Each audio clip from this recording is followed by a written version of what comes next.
This is AWANI Review. My name is Cynthia Ng, and joining me on the show today is a leading environment icon from the UK, Sir Jonathon Porritt. Great to have you on the show. Sir Jonathon has done a lot in the world of sustainability. He is founder of Forum for the Future, and he is also an advisor to Sime Darby Plantation, which is where we are recording from today. Thank you for being here. Nice to be here. First of all, just tell us about your role at Sime Darby Plantation. What do you do here?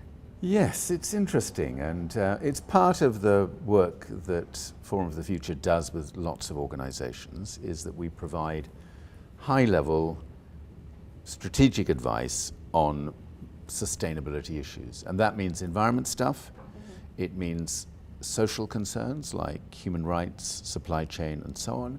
We advise on economic strategy, how to make companies as efficient as possible in dealing with resources, and then governance issues. How do they deal with all the stakeholders that are interested in how different companies are performing? How do they work with their own employees, so the human capital inside a company? So you can see sustainability is a big, wide agenda, and my role here as the independent advisor to the board of Sime Darby is to help navigate all of those kind of sustainability challenges, basically. So you're an environmentalist and you advise a palm oil company which criticized as a major cause of deforestation. I imagine that must put you in the crosshairs of your environmentalist colleagues quite a bit. Yes, over the years I have had some very lively exchanges with my colleagues in the Green Movement in the UK and in Europe. And that's actually one of the reasons why I do this work with Sime Darby, because I didn't know a great deal about palm oil, if I'm being honest, when I first started working with the company. This was about 8-9 years ago. And as I've got to know the sector much better and come to understand all the different issues, I am concerned about how ill-informed most Western environmentalists are about palm oil. They don't know very much about what happens on the ground. And that means that it's easy for consumers to get confused about what's happening. What is the misinformation that you're concerned about? The misinformation is that the industry as a whole is still involved in a huge amount of deforestation, particularly in Malaysia and Indonesia as they would see it, that it's involved in supply chain abuse in terms of workforce, migrant workers and so on, and that they are behaving irresponsibly from both socioeconomic and environmental point of view. That's the standard view of the palm oil industry in many European countries, which is why you've got this campaign now to boycott the use of palm oil in more and more products. Now, there's no point denying that when the palm oil industry was expanding in Malaysia and Indonesia in particular, a lot of forest was destroyed. That's just the nature of the development process initially. But what I have to get my colleagues in Europe to understand is that the industry today is very different.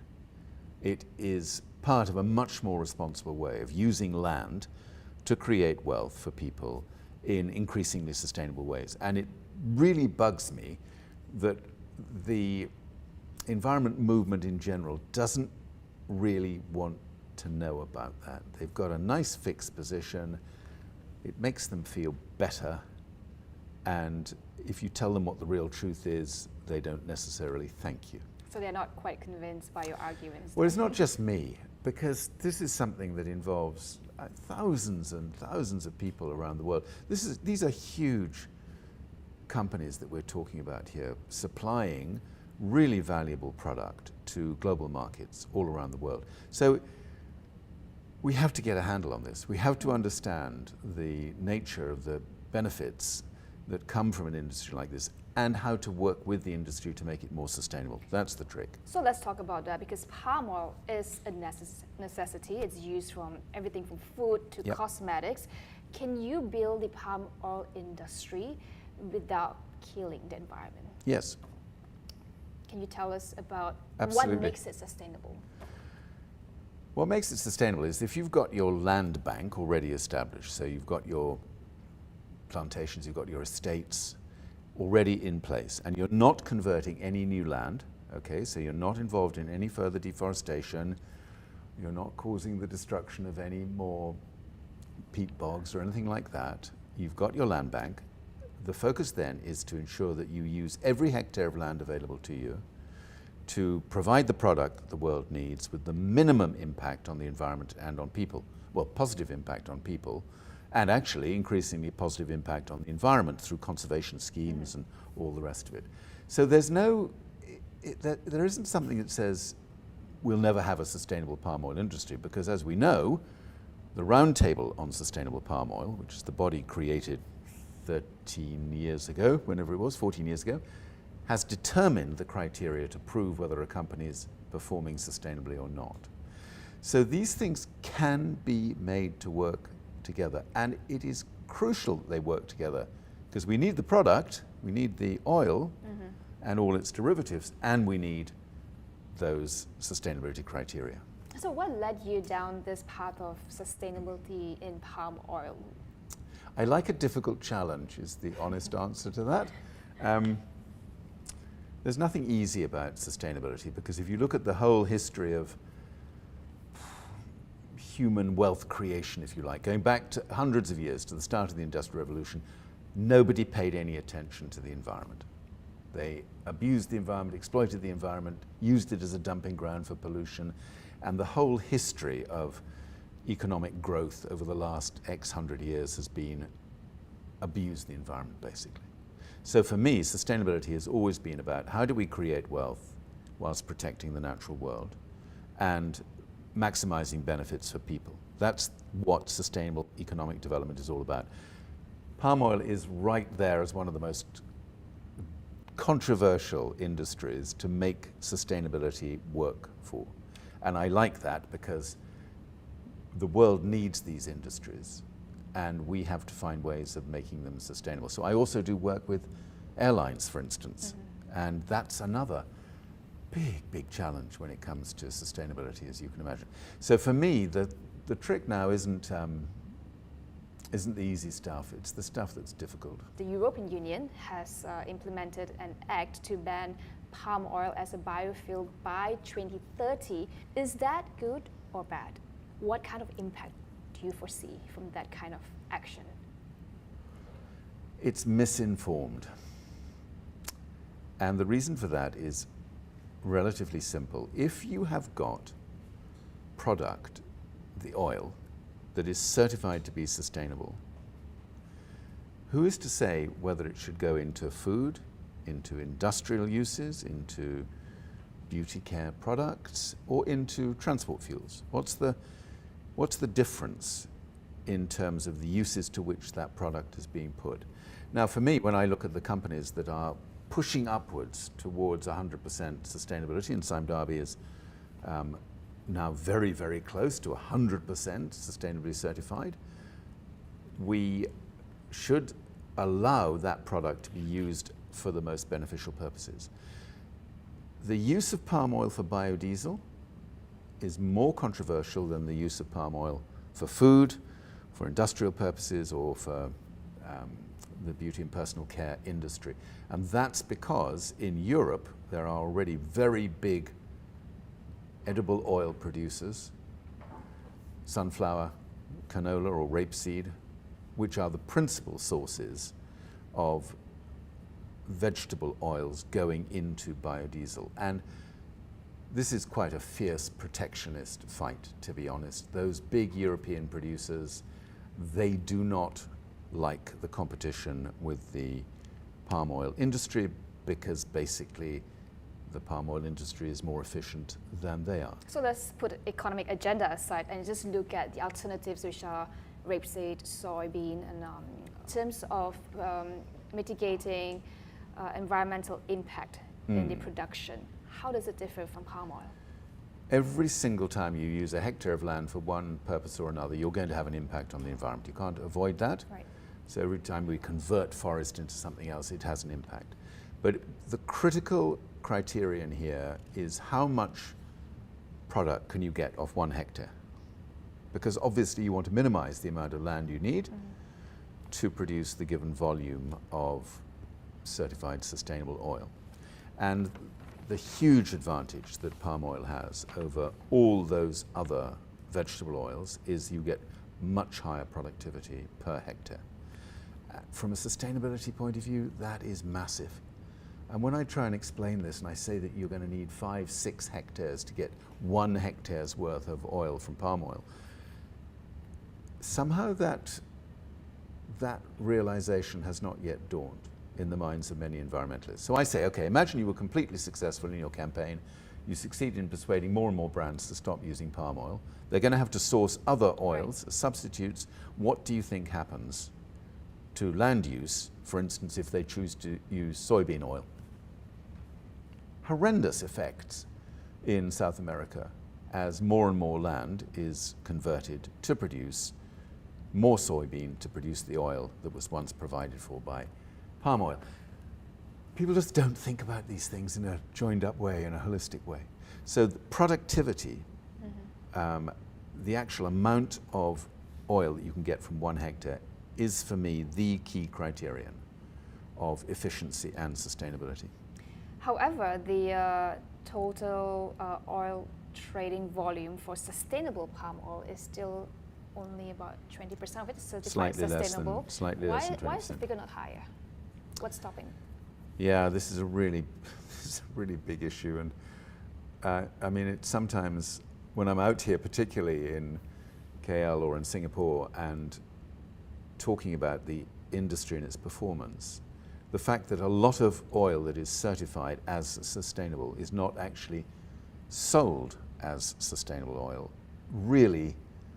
is really problematic, because it means that the increased investment those companies have made in securing sustainable supply is not being turned into product. It's because consumers aren't willing to pay extra. The big consumers are still very reluctant to pay the premium associated with sustainable oil. The hypocrisy involved in this is pretty astonishing, because these companies love to talk up their own sustainability credentials. They've made all these commitments about deforestation-free supply chains. The only way of doing that with palm oil is to pay the right price for the certified oil. That's the only way to do it. So it's taken a long time for some of these companies to come on board. I think there's been a bit of a breakthrough. I haven't checked this story, so you'll have to go with me. But Kellogg's, which has been under huge pressure for 2 or 3 years to stop using uncertified palm oil in its products, which it was continuing to do despite having signed up to deforestation-free supply chains. In the last couple of days, they've now said that they will buy certified sustainable oil. We need all of them to do that, so that the whole of the volume that is produced as sustainable can be sold as sustainable. Well, I want to move away from palm oil for a sec and just talk about your work in general. You've worked with some of the biggest companies in the world. You've advised BP, you've advised Shell, and now you're advising New Zealand and Sime Darby, of course. These challenges that they face, to want to become more sustainable. Let's talk about that journey of yours, right? I mean, you had if I can put it, a fallout with BP quite some time back, and tell us about that. Why did you leave? What are they not doing? Yes. Well, Forum for the Future is what we call a not-for-profit. It's a charity, which means that we can only do this work with companies if we can demonstrate a public benefit. So all the work we do with Sime Darby, we have to demonstrate a benefit for the sector as a whole, for society as a whole. We'd worked with BP for 10 years, and during the course of that time, we were able to get access to the board, to the chief executive, to the senior directors inside the company, to try and persuade them to reduce their dependence on fossil fuels, on oil and gas, and ramp up their investments in renewable energy, which was going to cause less of a problem from a climate perspective. We thought we'd made good progress, but to be honest, when we came to assess the degree to which the company was really moving its investment base, we came to the conclusion that they were playing fast and loose with environmental claims, what is called greenwash. And both Shell and BP, I'm sorry to say, were some of the guiltiest parties when it came to greenwashing. They basically weren't changing anything, and they were carrying on doing the same old stuff they'd always done. So it was impossible for us any longer to work with those companies because there was clearly no public benefit from the engagement we were having. And that was quite a harsh lesson for all of us, because one likes to think that not just us, but the advice coming from lots of other organizations is gradually changing these companies. And when it doesn't, it's disappointing. Do you feel more encouraged now, 10 years on? You see companies like, for instance, Repsol committing to zero emission in 20, 30 years. Yep. And Shell has came up to say, okay, we're going to halve our emissions. What do you feel? Yeah, and BP has just announced a new net zero position by 2050.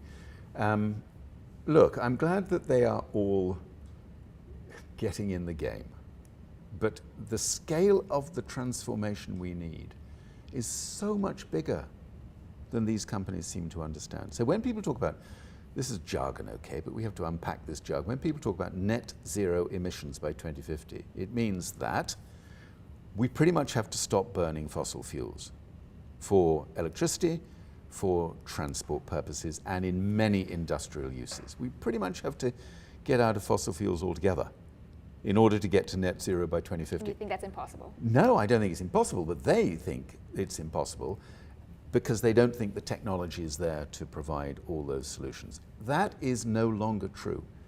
If you look at what is happening with renewable energy, particularly with solar and wind, these technologies are now able to compete on a like-for-like basis with coal, oil, gas, and nuclear.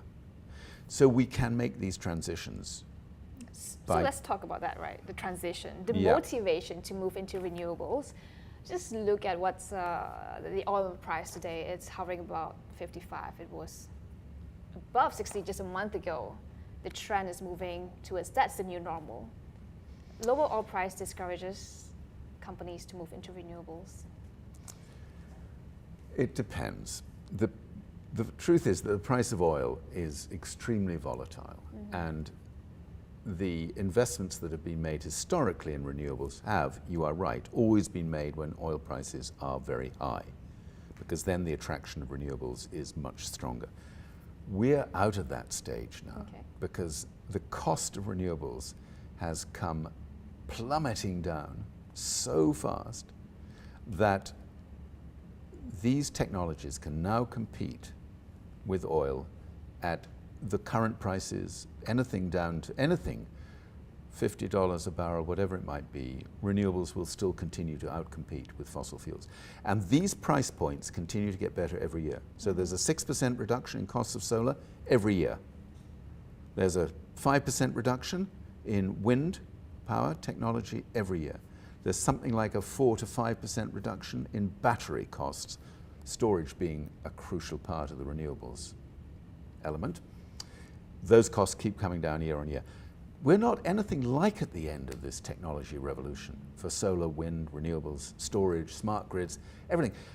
People just need to wake up to the fact that the age of fossil fuels is now coming to an end, and the age of renewables, the solar age in particular, is starting right now. I want to get your thoughts on working with leaders. You know, you've worn so many hats throughout your career: politician, author, and advisors to governments and now corporates. What kind of leader do you choose? When you look at the leader, what kind of characteristics do you look at when choosing to work with them? If they tell you that, I want to make my company more sustainable. Well, that's an interesting question, because you are right, it is all about leadership, and that is down to personal commitment and personal values. It's very hard to be a CEO of a company or a leading politician doing sustainability well if you don't really believe in it, if you haven't really got it sorted out in terms of your own commitment, your own values. So you look for personal integrity as well as for corporate ambition, and these two things have to come together. The third element then is the ability to lead your organization, to bring your organization with you, and to make people excited about it. The one thing that really bugs me, for me, the sustainability transition is the most exciting thing going on in the world today. Okay, it's brilliant. It is all about new ways of creating wealth, more fair economies, better technology, better outcomes for the planet and future generations. It is as upbeat an agenda as you can possibly imagine.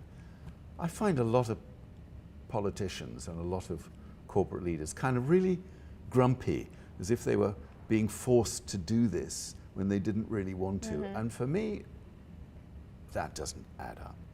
You've got to want this to work. You've got to put your heart and soul into it. So when I'm thinking about leaders, it's people who buzz with this kind of real passion for making it possible for people to live well on this planet without destroying prospects for future generations. Do you feel more encouraged now than when you first started? Given the issue of sustainability is getting more recognition and people are talking about it, but action and progress is still somewhat quite slow. Yes. I've been doing this for 45 years. So it's been a long journey, to be honest. And I can't help but reflect on how ridiculously slow the change has been. I am more encouraged now. I'm more hopeful today because awareness is rising all the time. The science behind all of this, behind climate change, behind biodiversity, all of these kind of things, the science is so strong now that it's very hard for people in business or politics to just brush it aside. The thing that makes me most hopeful, however, is young people, because there is a new source of energy now. We've seen this all around the world in the last 18 months. School strikes, young people saying, this is not acceptable. You're creating wealth for yourselves today, but only at the expense of us and future generations. So I'm looking to that new energy from young people as the change factor in the whole story now.